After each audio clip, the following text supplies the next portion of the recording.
Hello, everyone. We'll get started in a minute.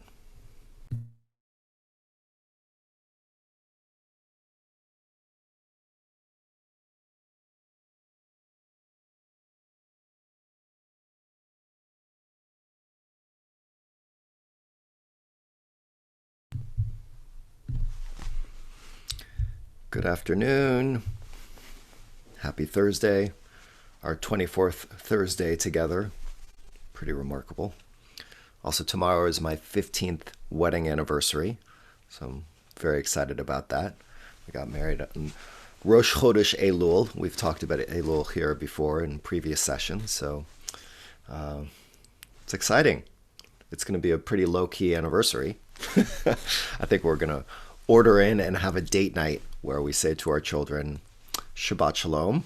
It's nice having Shabbat with you.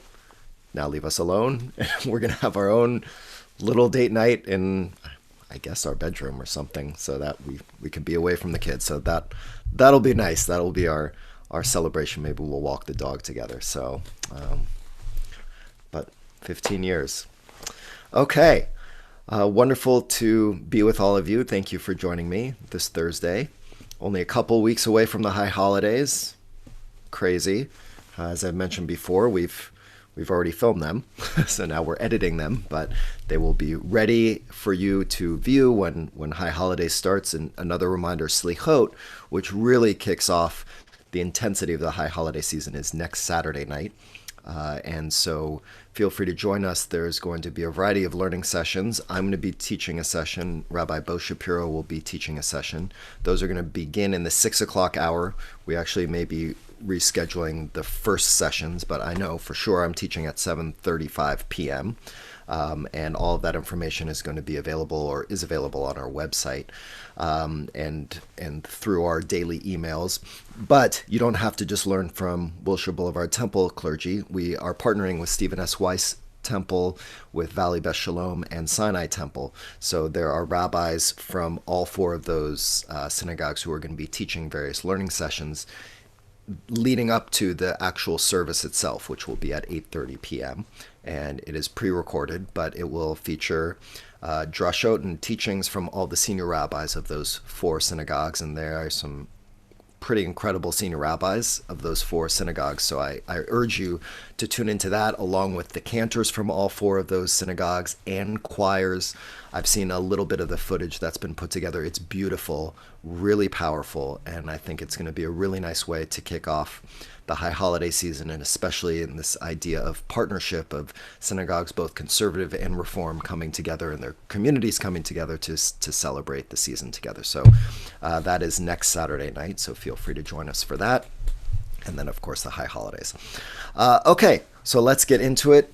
Of course, Zoom protocol, as we've talked about every time. Below you'll see you can raise your hand, you can add a comment, ask a question, and so once we go through the text, we'll give you the opportunity to the highlight of this, which of course is you sharing your insights and your questions and your interpretation. So we'll get to that.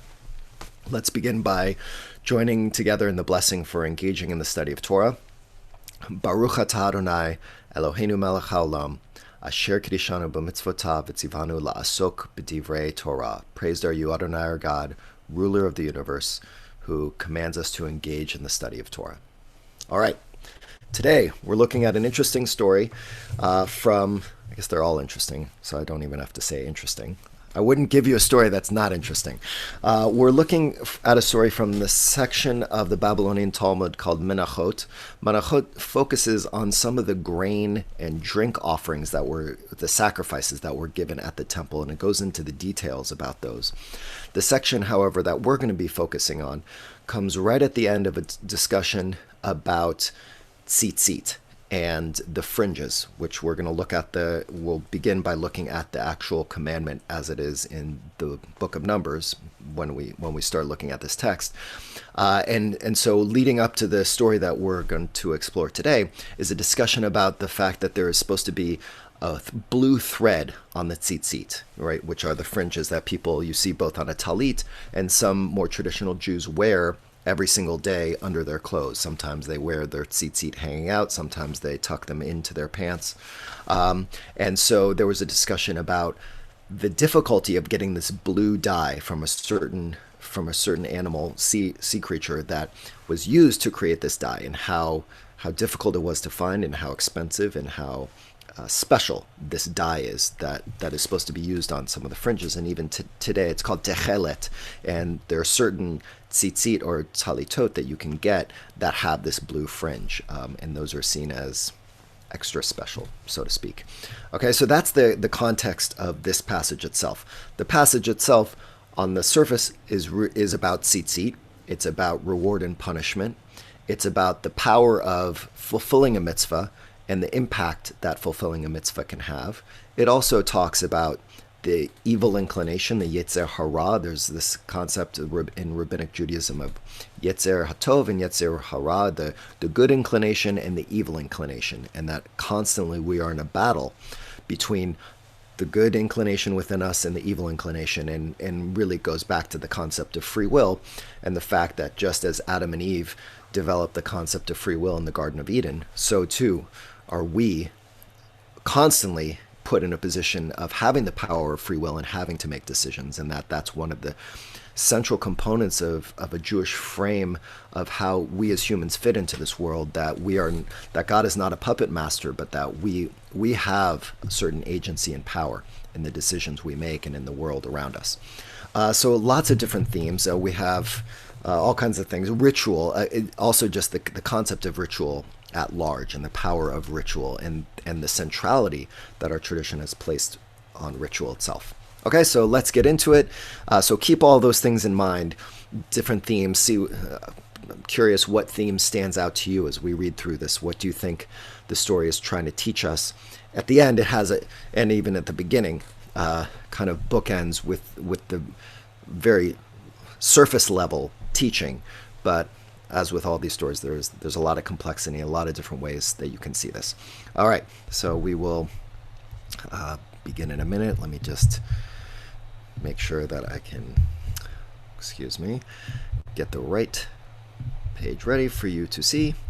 And we will begin by, as I said, we'll first just look at the passage from Numbers, which gives the commandment for wearing tzitzit. So here you have it in front of you. Numbers 15, verses 38 through 41. Speak to the Israelite people and instruct them to make for themselves fringes on the corners of their garments throughout the ages. Let them attach a cord of blue to the fringe at each corner. That shall be your fringe, or tzitzit. Look at it and recall all the commandments of the Lord and observe them, so that you do not follow your heart and eyes in your lustful urge. Thus you shall be reminded to observe all my commandments and to be holy to your God. I, the Lord, am your God, who brought you out of the land of Egypt to be your God. I, the Lord, am your God. Okay, so we have that reference to the blue fringe, which I refer to as the conversation that comes previous to the story. And then you have that this is supposed to be worn to recall all the commandments, all the mitzvot, and to observe them, so that you do not follow your heart and eyes in your lustful urge. And actually the word that they use in Hebrew is zonah, which means whore or prostitute. So in other words, so that you don't whore after other things. So there's also some sexual undertones, which are related to what we're about to hear in the story itself. Okay, so we'll read through the story once, we'll go back, we'll break it down a little, and then of course we'll open it up for discussion. Okay, so Menachot 44a. It has been taught on Tannaite authority. Said Rabbi Natan, there is no mitzvah in the Torah so minor that its observance is not rewarded in this world. And as to the world to come, I do not even know how great it is. Go and learn that lesson from the mitzvah of tzitzit. There was the case of a man who was meticulous about observing the mitzvah of tzitzit. He heard that there was a prostitute in one of the cities by the sea who charged a fee of 400 gold denarim, gold pieces, for her services. He sent her 400 gold pieces and made a date with her. When the date came, he came and sat down at the door of her house. Her slave girl went in and told her, "That man who sent you the 400 gold pieces has arrived and is sitting at the door." She said, "Let him come in." When he came in, she had prepared for him a pile of 7 beds, one atop the other, 6 of silver, the uppermost one of gold. Between the beds were 6 silver ladders, and a golden ladder led to the uppermost one. She went up and took her place on top of the top one, completely nude. He too came up on the ladders to take his place, completely nude at her side. But the fourth Tzitzit came out and slapped his face.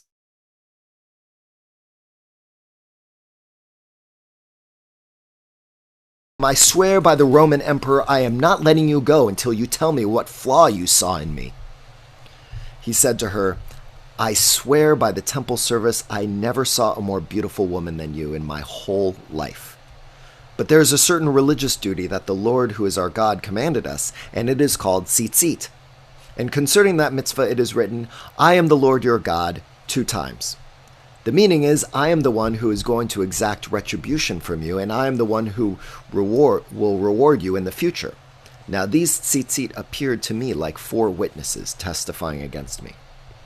She said to him, I am not letting you go until you tell me what is your name, and the name of your town, and the name of your master, and the name of the study hall where you have learned the Torah. He wrote it all down and put it in her hand. She rose and sold all her possessions. She gave 1/3 of her money to the government, 1/3 to the poor, and 1/3 she took in hand as well as the bedding. She came to the Beit Midrash of Rabbi Hia. She said to him, Rabbi, instruct me and convert me. He said to her, My daughter, is it possible that you have laid eyes on one of the students? She took out the slip of paper in her hand and gave it to him. He said to her, Go and take possession of what you have purchased. The very same bedding that she had spread out for him illicitly, she now spread out for him lawfully. Such is the reward for observing the mitzvah of tzitzit in this world. Who knows how great is the reward in the world to come? Okay, so that's the story. Now we're going to go back. We'll break it down a little. We only have 2 main characters. We do have the rabbi at the very end, who is the teacher of this student, or this rabbi who goes and meets with this prostitute, whose name we don't know. We don't know his name either. And so let's go back through it. There are a lot of pieces here. What's going on with her role? Why does she decide to follow this man? And what's that trying to teach us? What's going on with these tzitzit? I mean, it's almost comic to imagine this rabbi who's about to be naked. Now remember, the tzitzit was it's like a t-shirt. It's like an undershirt. So it's worn on your body with an opening right here. So you just kind of slip it on over you. So it's usually the first thing that's put on even before shirts or undershirts.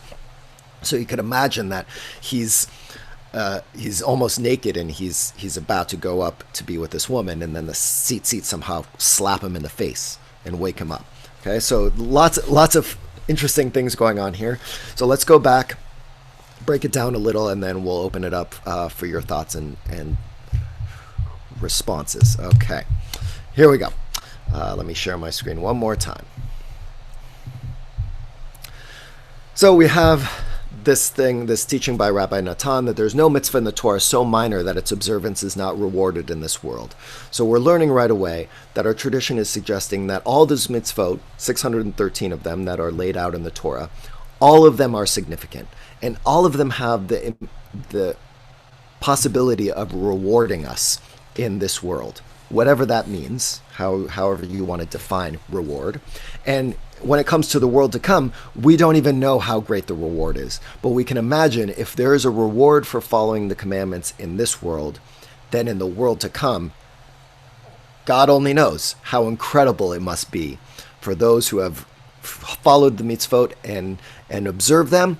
There's going to be an incredible reward at the end of the world. Okay, so there was a case of a man who was very meticulous about observing the mitzvah of tzitzit. He wore them all the time. But of course, in contrast to what we see that he's about to do, he heard that there was a prostitute in one of the cities by the sea who charged a fee of 400 gold pieces for her service. So we know that this woman lives far away from him, not very close to him. We also know that she charges an exorbitant fee. That's a lot of money to lie with this woman and to be with her. So there is something, she has built up a demand, so much so that she makes a lot of money off of these times that she has with these men. And so he sends her 400 gold pieces to make a date with her, to set a time where he can come and be with her. And he sends the money ahead of time. And when the date comes, he goes and he sits at the door of the house waiting for her, waiting for his turn. And the maid says, well, he's here. And so she lets him in. And she staged this elaborate setting for him. It's not just that he walks into a room and that there are candles and it's a beautiful bed. No, there's something here that I'm curious what your thoughts and interpretations are of what the symbolism is of this. But she's set for him a pile of 7 beds, right? I think about the Princess and the Pea story. But here we have 7 beds, one on top of the other.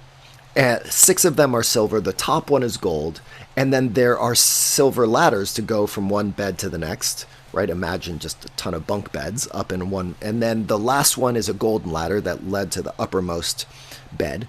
And she went up and she took her place on top of this completely nude. She's ready to do what she is professionally good at doing.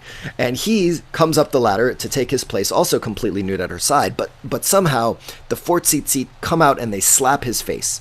So that's those tzitzit that he was wearing, whether those were the last things that he was about to take off, whether they jumped up from the ground, something happened and he gets slapped in the face by the tzitzit, and all of a sudden he changes his direction. He was so willing to do this and to be with this woman, and yet that stops him. So he gets down, he sits on the ground as if to be resigned to this fact and to be basically atoning for what he was about to do. And her interpretation is, she says, by the Roman emperor, we're assuming she's not Jewish and she lives in the Roman Empire. She thinks that he saw a flaw in her, that, of course, this woman who charges 400 gold pieces, there's probably not many flaws, and definitely no flaws to the point where in the past there's been someone who has paid that fee and come in and said, no, actually, no, I'm not buying, so to speak. So she said, I'm not letting you go until you tell me what was wrong with me, because clearly there's something wrong with me that you wanted to pull away from here. And he said to her, no, I swear by the temple service, by all the sacrifices that were done at the temple, I have never seen a woman more beautiful than you in my entire life. You're perfect.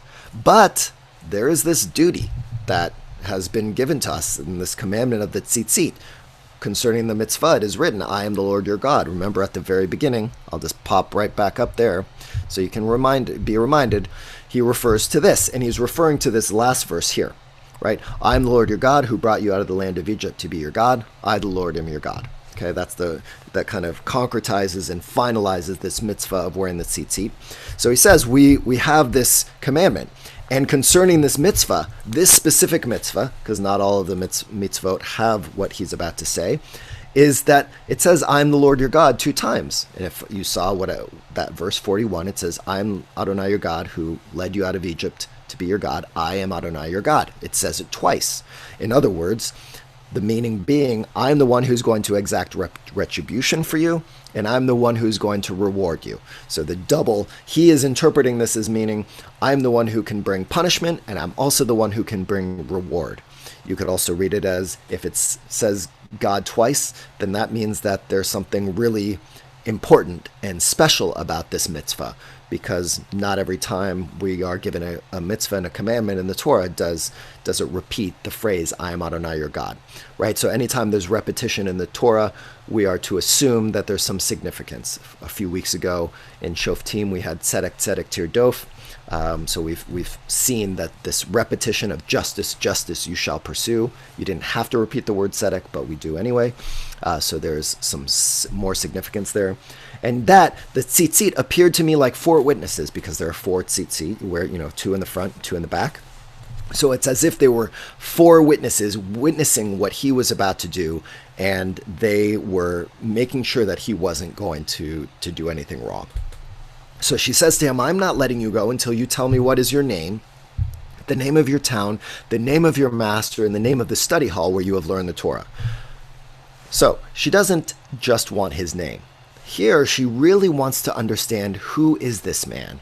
She's intrigued by him. And we could assume at this point, instead of her, shoving him off and saying, you aren't willing to be with me, there's something powerful about the fact that he was able to have some self-control. His self-control has gotten her to the point where she really wants to know, who is this person? How can there be someone who, when tempted by something that he even declares is the most beautiful sexual object he's ever seen in his life, how is it that this religious duty of the Tzitzit have the power to stop him in his tracks from doing that? Because we can assume in her life that that's not necessarily what she comes across on a regular basis. She's exposed to in her life, and the decisions we can assume that she made in her own life, whether she had a choice or not, were the base Yetzer Hara acts of people, right? The evil inclination, the ways in which people just lash out and try and take what they want in the world, as opposed to some self-control here.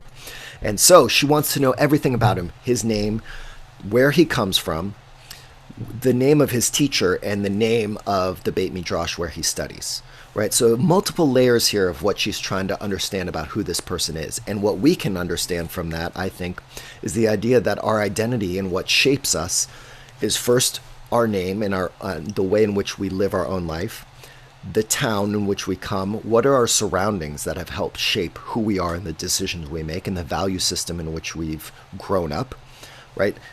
Think about where you've grown up, the experience you had in your town, your city, wherever that was. And if we were to spend enough time delving into that, we would realize that there are certain things about that experience and that environment that have shaped you, who you are, the decisions you make, and also the way in which you view the world around you, right? So there's that layer.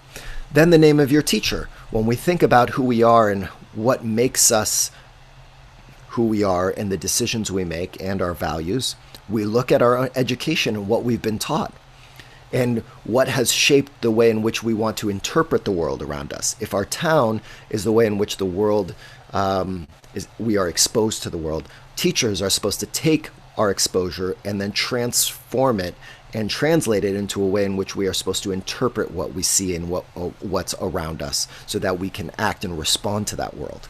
And then the name of the study hall. It would be as if, oh, what college did you go to? Where did you graduate? Right? Where did you learn? What was the philosophy under which you developed your understanding of the world? So the individuals who helped shape that with the teachers, but also the institutions that you've been a part of. So I think this is a nice thing for us to reflect on, not just in the context of this story, but how can we take a little time to think about our own life experience, the environment in which we live or grew up in, the teachers who have shaped who we are. And I'm also thinking about this because all my kids went back to school this week and are back in their virtual classrooms, and the power of teaching and the power of education. And then what are the institutions that have shaped who we are and how we see the world? So she wants to know all of that, right? She wants a full picture of who this person is. We don't really know yet why she wants to know that, but we can assume that it's for some way in which she wants to stay connected to him. So he wrote it all down and he put it in her hand, and away he goes. And she gets up and she sells all of her possessions. Now we can assume, based on her fee, that she's a wealthy woman. And she gives a third of her money to the government, meaning the Roman government, the government that has supported her and basically allowed her to become wealthy and allowed her to have this type of career that she had. She gave a third to the poor. She gave a third of tzedakah. And a third she took in her hand to keep for herself, as well as the bedding. Right, so the bedding that was on the bed, we assume on the top bed, because that's where they were going to lie down together and be together. She takes that with her as well. And she goes to the Beit Midrash of Rabbi Chia, and she said to him, "Rabbi, instruct me and convert me." Now, if we didn't look at the rest of the story yet, we wouldn't know why does she go specifically to this rabbi. But we know she goes to this rabbi because this is the rabbi of the Beit Midrash where the man who came to be with her studies. And she goes to him and she has made the decision that she wants to convert. Something about her interaction with this man has led her to completely change her life, to give 2/3 of her money away, some to the government, a third of tzedakah. She's already engaging in the act of tzedakah. And then she comes and she says to the rabbi, "Teach me, I want to learn, and I want you to convert me so I can become a Jew." And he says to her, "Well, it seems like it's possible that you may have laid eyes on one of the students. It's probably pretty clear that she doesn't fit into this Jewish town, that she's probably this ornately dressed, beautiful woman who probably has a reputation, and so he's assuming that she must have somehow connected with one of the students, and so she takes out the slip of paper and gives it to him, which of course confirms to him who this person is, and he says, "Go and take possession of what you have purchased." In other words, go and be with this man. You now can be with this man. You are going through the process of conversion, and now he and you can be together. So she takes that same bedding that she was going to sleep with him on back at her old place, and now she spreads it out for him lawfully, and now they are together. They are husband and wife, happily ever after. And the reward, as it says, the story ends, such is the reward for observing the mitzvah of tzitzit in this world. You fulfill the mitzvah of tzitzit, look what can happen to you. And who knows how great the reward is in the world to come. I mean, you think that's a great reward, marrying the most beautiful girl in the world and getting her to convert and to already partake in tzedakah, and then for her to come to you and want to just lay out that bedding and be with you for the rest of your life. I mean, you can imagine this is like a young yeshiva boy's dream to imagine how he could picture this becoming him. So on a base level, the story ends with, yeah, you see what happens? Those tzitzit, the power of the mitzvah of tzitzit, of holding on to that commandment, will lead you to incredible rewards, right? Very gender biased, very specific here, very sexual, but you will get this reward. And imagine if that's the reward you get in this world, who knows what the reward is in the world to come. Okay, so that's the story that we have right now. And it's pretty incredible that that's what it seems to be teaching us. But I think here we have the role of ritual and the power of ritual. And our tradition has always held ritual to be significant. I want to show you, I want to share my screen, just a brief passage from Rabbi Brad Artson, who has written, he's a wonderful scholar. He's here in Los Angeles. He's up at AJU, American Jewish University. And here's a little passage about the overlap between ritual and ethics, because this story is not just getting at the fact that you should wear tzitzit. It's really getting at the idea that there's an ethical underpinning to that mitzvah, and when you put those things together, there's something very powerful. So this is what he says. One of Judaism's central insights is to fuse ritual and ethics into a single blazing light, the mitzvah, commandment, and then to reorient that new composite creation, holiness, to reflect the very nature of God. Our standard is no longer tailored to concede our own imperfections or to cater to our mendacity. Ethics alone may make man the measure of all things.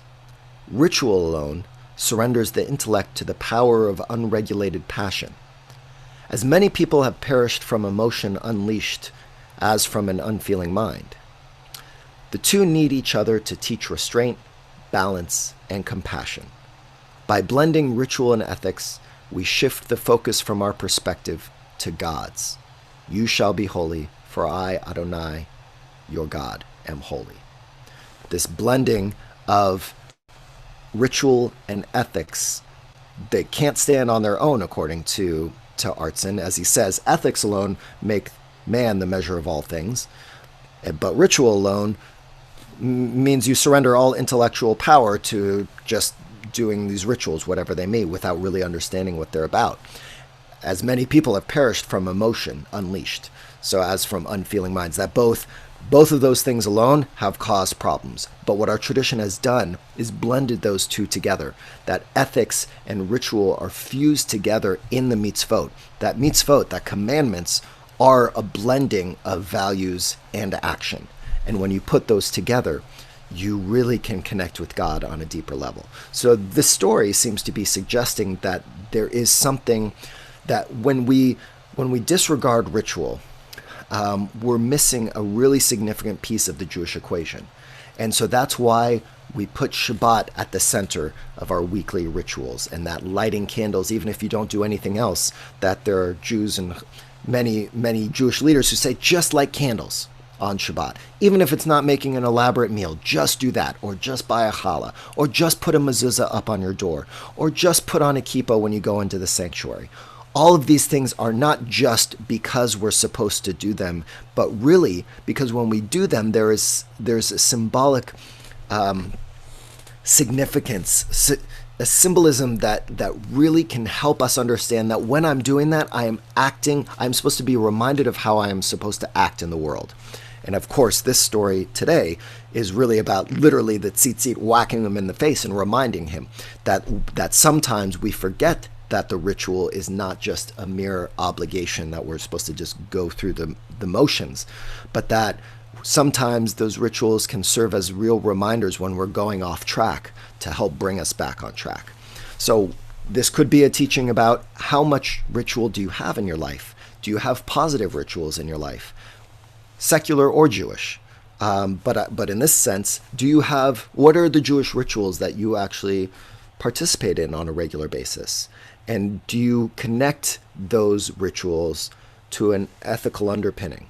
Do you recognize, can you articulate the values that are connected to that ritual, or how that ritual enhances your experience in the world, or how it helps you understand the world and your place in it? So that's one level. We have another issue here of self-control, that our tradition is suggesting that self-control is a really important value and is something that we need to be attuned to, that it's not just about us going out and doing whatever we want, that there is something very important about taking our urges and putting some constraints on them. And it goes back to this idea that yes, we have free will, but there is, according to the rabbis, the Yetzer Hara is more powerful than the Yetzer Tov. That evil inclination is more powerful than the inclination for good. And so we have to set up systems of self-control. Ritual can be a part of that, and there can be other ways in which we do that. But what are the ways in which you undergo self-control? And those moments where you feel like you're out of control, are there systems in which you could put in place to help bring some of that self-control? Because our tradition suggests that that's a good thing. We have the power of a single act. That one act of those tzitzit or any other single act has the power to transform all kinds of things, right? In his act of deciding not to go up to that bed led to that woman giving tzedakah, led her to become a Jew, and then in the end, it led to her becoming this man's wife. So a single act, of course we know this, but I think our tradition is also was really trying to remind us, no, this is a real thing. It's not just cliche. It's not to be taken for granted. One single act can have significant impacts that we're not even aware of. And so can you go through your day, and can you go through your life recognizing the power of your actions? As our rabbis say, one mitzvah leads to another, and one sin leads to another, right? So the idea that if you continue to work hard on doing more and more mitzvot, if you continue to try and improve yourself, that will lead to more improvement. But as soon as you go down the path of sin, that's going to lead you down the wrong road. And also, I'd say this world to come. Usually we don't focus so much on the world to come, but here there are these attempts to give us a little hint that not only does this world offer many rewards, in that this is a world in which we have to see the rewards that are heaped upon us by our actions, and not just see the things that are missing from the world, but to really be hopeful and to be optimistic, and to look for the rewards in the world around us, and look for that light and not the darkness. But also that for whatever rewards and whatever joy you find in this world, there's something even more magnificent in the world to come. So that brings up the question for you to think about on your own. What is your understanding of what happens after we die? How do you understand reward and punishment?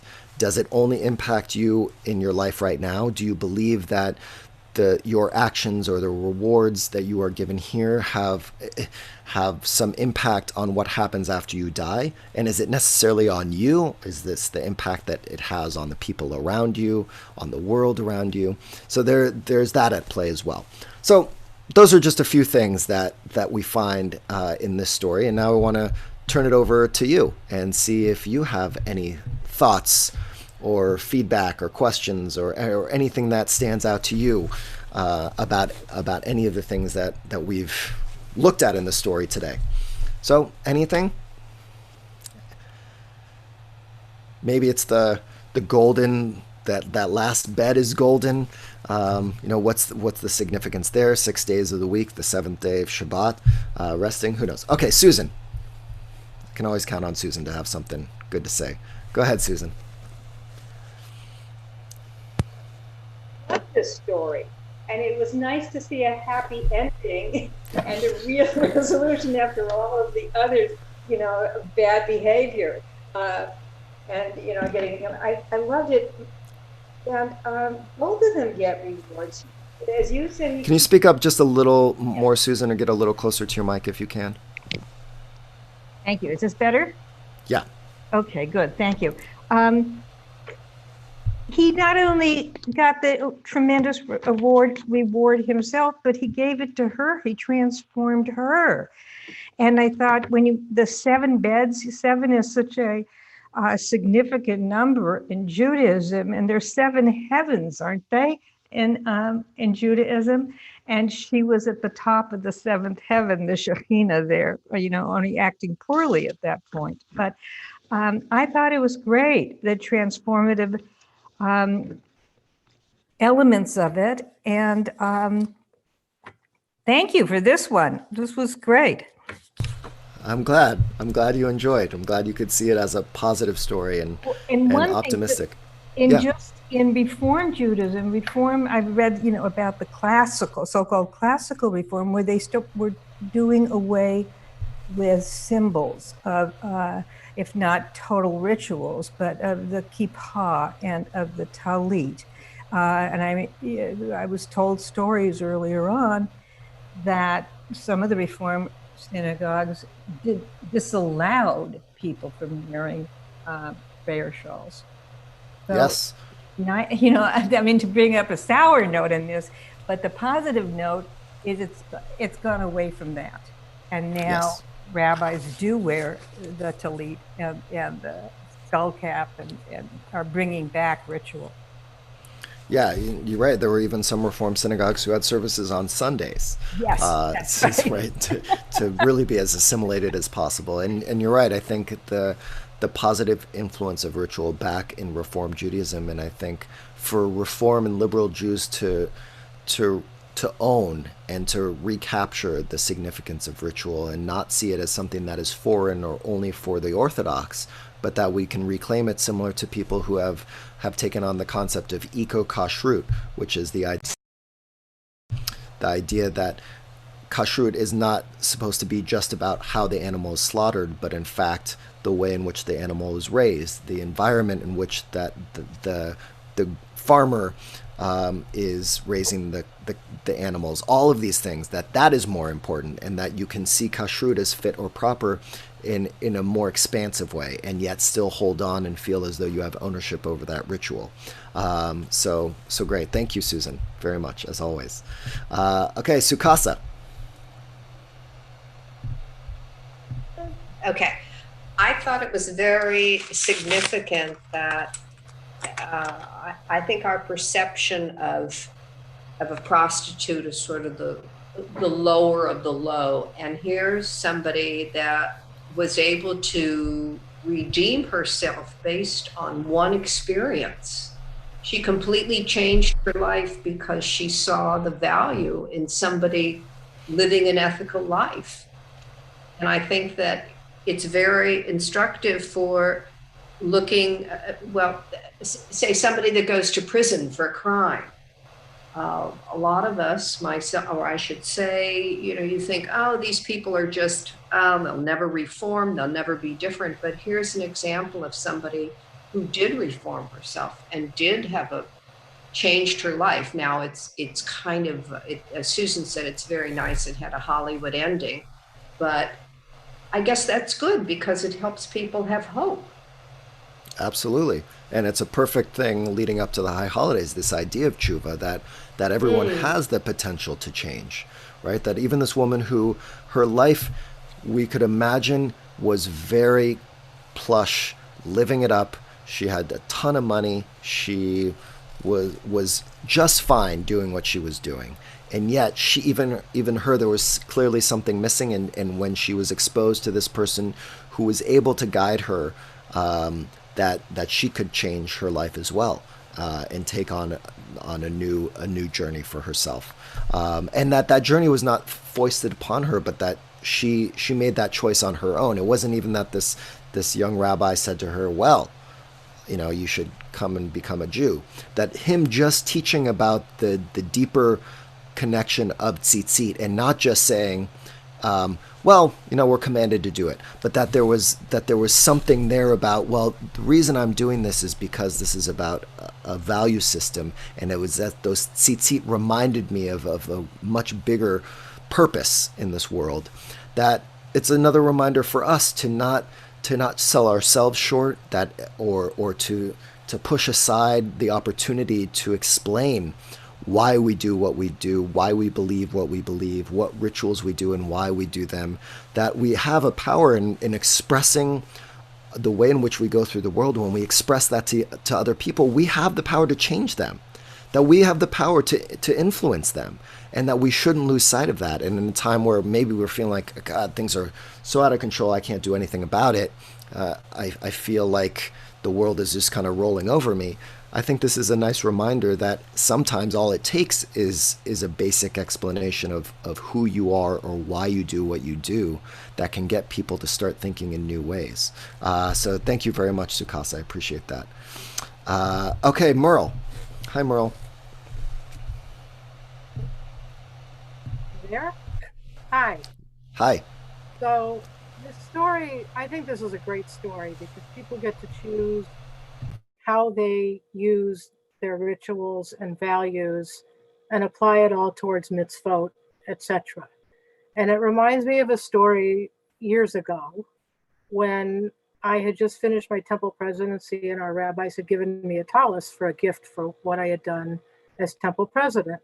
I was in LA. I brought my mother to Saturday morning services at Wilshire, and some man who I had no clue who he was and still wouldn't recognize him today if I saw him, he walks in and he says, "We don't wear those here." And I said, "Well, that's okay. I do. And it's my choice. And it means a lot to me." And that was kind of the end of the discussion. I saw him walk up to Rabbi Fields afterwards and he pointed to me, and I don't know what discussion took place. But then a few months later, a month later, I was back in LA and I brought my mother to services and he was there wearing a tallis. And I thought, okay, he learned something new, or somewhere he got some new value.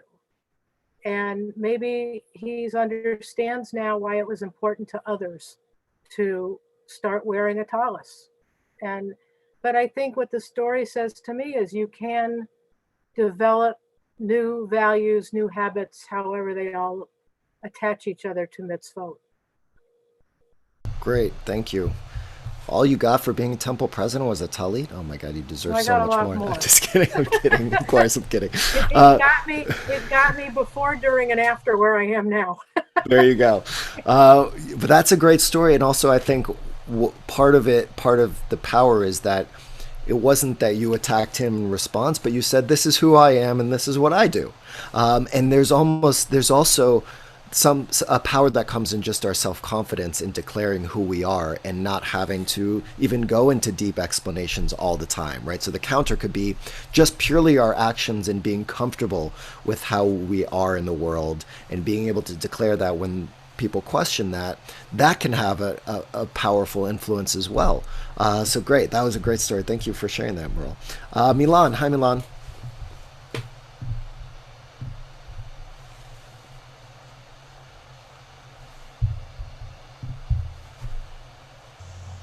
Okay. I like this story very much.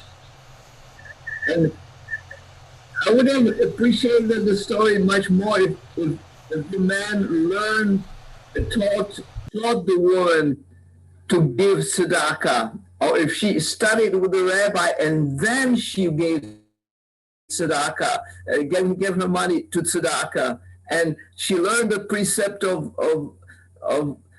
you are not with a woman, you don't sleep with a man who is not married to you.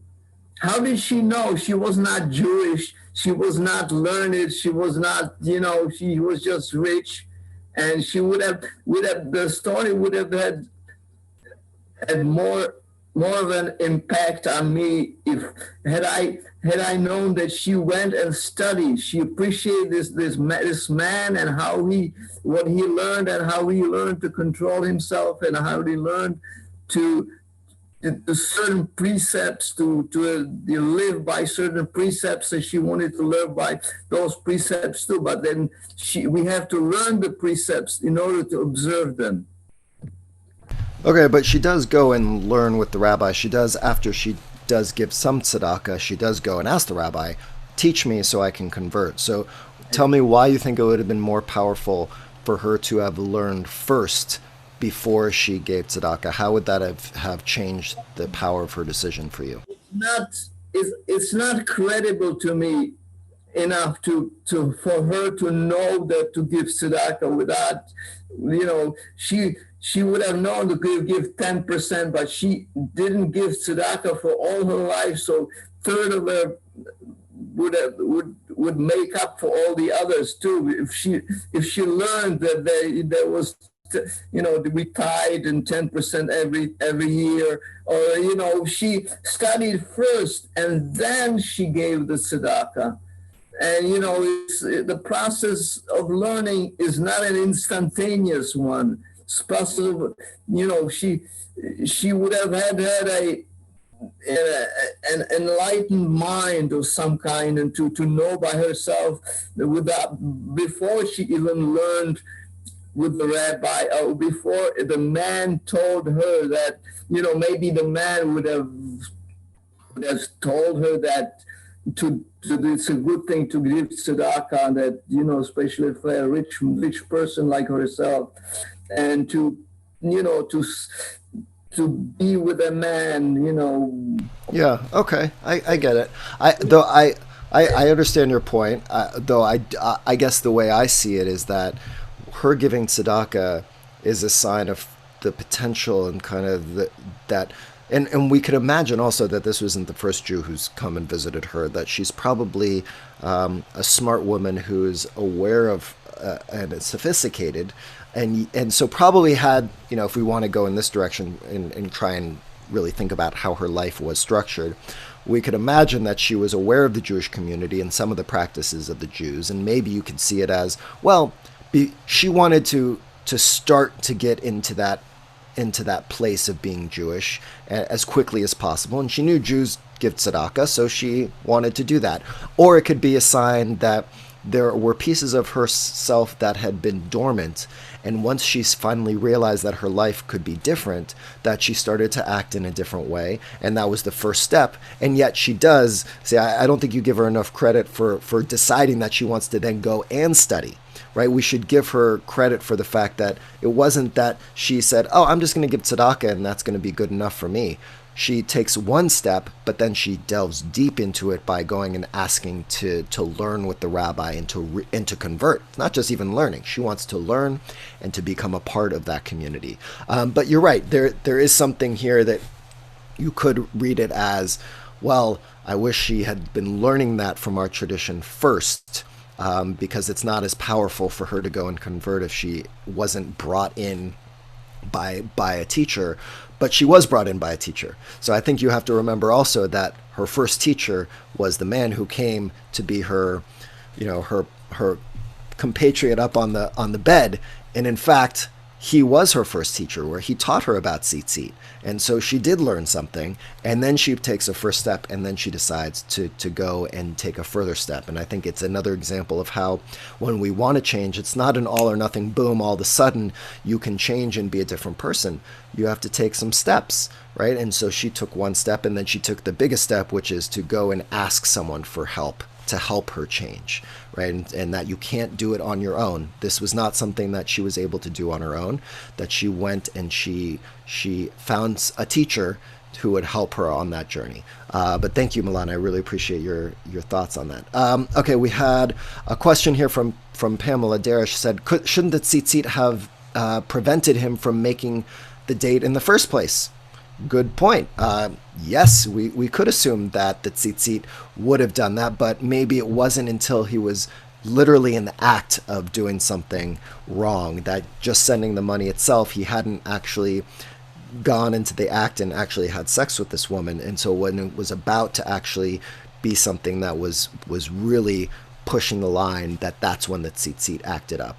That there are times where we are on the path towards doing the wrong thing, and sometimes we may not get smacked in the face until we're literally in it, or unfortunately sometimes after we make that mistake. But you're right, you could imagine that the tzitzit could have hit him earlier, but I think it's that this was supposed to be a reminder right in the moment, right before he was going to do something wrong. Some other comments. There are comments going on the chat. So Steve Diamond says, whenever I hear about the reward for some mitzvot being long life, I remember that the Acher saw youth perform the mitzvot of Shiluach HaKen, sending away the mother bird, and Kivud Abaem, honoring parents, which both say the reward will be long life. But the youth died, apparently without experiencing long life, which is one of the explanations for the apostasy. How should this be understood?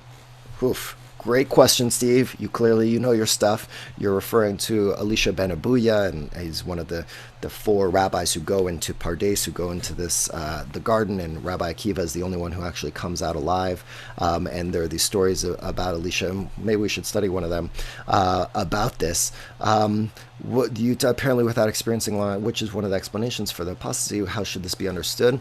Well, you're asking, does reward not necessarily lead to, the rewards don't always necessarily line up with what is expected to happen. In this case, you would expect a long life, or that your reward, as this story is seeming to teach us, that there are rewards coming your way, and they're going to be, whether that's a long life. Here it doesn't declare exactly what your reward is going to be. It just says there are going to be rewards, but it is a problematic theology. And I think the short answer to your question, Steve, though you ask a very complex and wonderful question, the short answer is that it comes back to our personal theologies about reward and punishment, and the role God plays in our lives, the role that we play in a greater universe beyond our own life.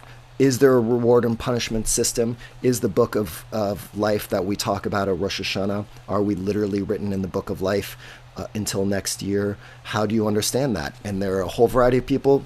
Some believe that that's the way it works, and some don't. So I think it's a question of how we want to understand what are the kinds of rewards we get for the way we act in the world, and what are the punishments that come with that.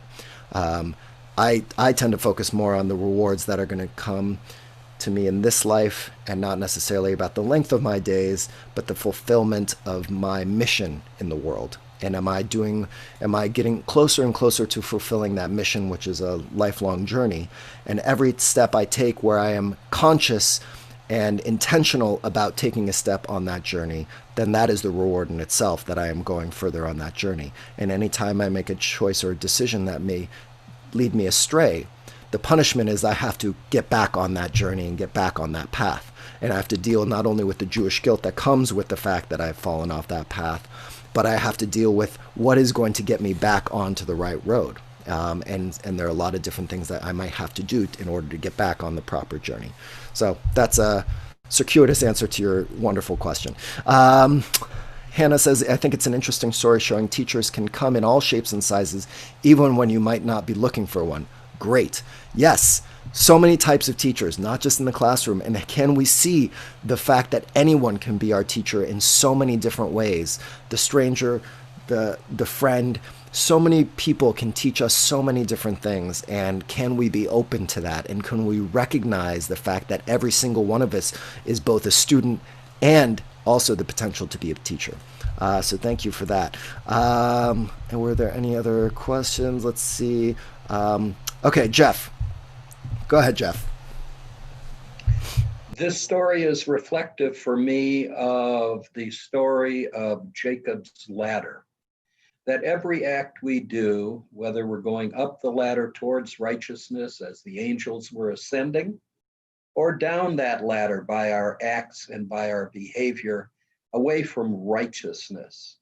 This is a parallel story to me of that very act of choices, free will, and actions, which are supposed to remind us that each decision is a step on this ladder towards God, towards righteousness, and towards the ethic that we would choose to want to display in our lives. Great. Thank you, Jeff. Thank you. Appreciate that. Okay. I can't tell. Susan, did you raise your hand again? Yes. Okay. Yes. Oh, okay. Several things. One, she sounds like a courtesan, not just a mere prostitute, even though it's used. Yeah. No. And courtesans, if you remember, were educated and wealthy, and certainly desirable. So she could have, as a courtesan, was probably learned and probably knew something about an answer to Milan's question, which I think was well deserved, but she may have known. And secondly, she have known about Judaism. There are instances where someone can see a model of good behavior and be transformed, a transformative experience. You think of gurus, and so you don't have to learn all of their steps, but just to be brought into it, and Mother Teresa or whatever, and transformative periods in life, a sudden death or a long death, and then all of a sudden a sudden realization you need to go give tzedakah or do something for that. The other thing was leading out of Egypt was said several times. In the numbers here, they're both being led out of Mitzrayim. The courtesan more than the rabbi, because he remembered. But we can take that as part of it too, that it was said 2 times. And then the last thing, again, to the bed situation, I brought that up earlier, the 7 beds. Is that any relationship to like the 7th heavens? I also felt the ladder situation that Jeff talked about. Any relation, if we were going to be a little more metaphysical of this? I know it's in the real world that we deal with. It could be that. It could be the Sheva Brachot, that you think about, that the 7th blessing is the one that really then seals that part of the ceremony. And so are they representing the Sheva Brachot, because then is it foreshadowing for the later on in the story when they actually do lie in that bed as husband and wife, and so there's potentially that link as well. So yes, I'm sure you could look at it mystically, you could look at it literarily. So there are a lot of different ways in which I'm sure there is some significance there, but of course they don't tell us what that significance is, leaving it up to us whether we want to look at it as Jacob's ladder, whether the Sheva Brachot, the 6 days of creation and the 7th day of rest, is it that those 6 days they climbed up, but that the 7th was not available to them, just like Shabbat and the day of rest, that almost as if he was going up that ladder, the reminder when he was going to break that ultimate Shabbos, that the fringes remind him that there is something where you have an inclination to continue going further, and yet you need to stop, just like Shabbat is our day to stop and to remind ourselves of what really matters. Was that kind of a barrier as well? So lots of wonderful interpretations, as you mentioned, Susan. Okay, that I think we'll do it for today.